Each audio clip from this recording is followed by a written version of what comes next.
اگر آپ سے زینب کچھ مانگے تو کیا آپ دے دیں گے؟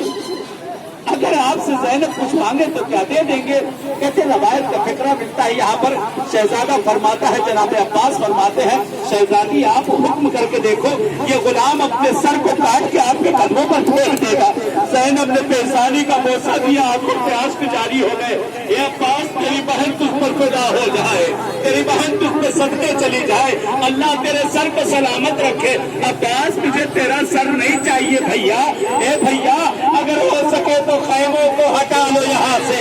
کہتے عباس نے ایک مرتبہ سر کو اٹھایا، تاریخ کہتی ہے شمشیر کو اپنے گھٹنوں پر رکھ کر توڑ دیا، شہزادی کے قدموں میں ڈال دیا۔ اے شہزادی میں تو غلام ہوں، میری کیا جرأت ہے جو شہزادیوں کے سامنے لب کھول سکوں۔ کہتے یہاں پر جناب علی اکبر کا جملہ ہے، جناب علی اکبر فرماتے ہیں میں نے دیکھا میرے امو خیمے سے باہر نکلے، آستین سے آنسو صاف کرتے جاتے ہیں، آستین سے آنسو صاف کرتے جاتے ہیں۔ میں آگے بڑھا، امو بات کیا ہے، امو بات کیا ہے؟ کہتے عباس نے چہرے کو اوپر نہیں اٹھایا، اشارہ کرتے ہیں اے اکبر اب تیری مرضی، خیموں کو یہاں سے ہٹا لو، جہاں جاؤ تم خیموں کا نصب کر دینا۔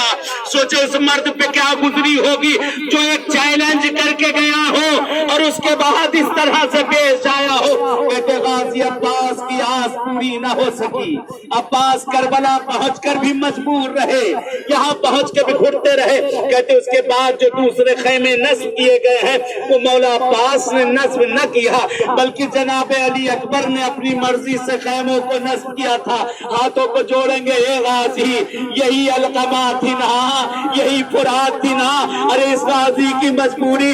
کہتے ہیں جس وقت پانی بھرنے کے لیے آئے ہیں جیسے ہی ہاتھوں میں پانی لیا، ارے سکینہ کا چہرہ ہاتھوں میں نظر آنے لگا۔ کہتے صبر کر میری لال، تیرا منہ پانی لے کر آتا ہے۔ کہتے مولا نے مشکیزے کو پر کیا، مشکیزے کو بھرا، ابھی کچھ دور لے کر چلے تھے۔ کہتے ایک درخت کی آڑ سے ایک لعین نے حملہ کیا، عباس کا دایاں بازو زمین پر کٹ کے گرا اور کچھ دور بڑھے۔ کہتے بایاں بازو کٹا، مشک دانتوں میں سنبھالا۔ کہتے تیر سنسناتا ہوا مشک سکینہ پہ آ کر لگا۔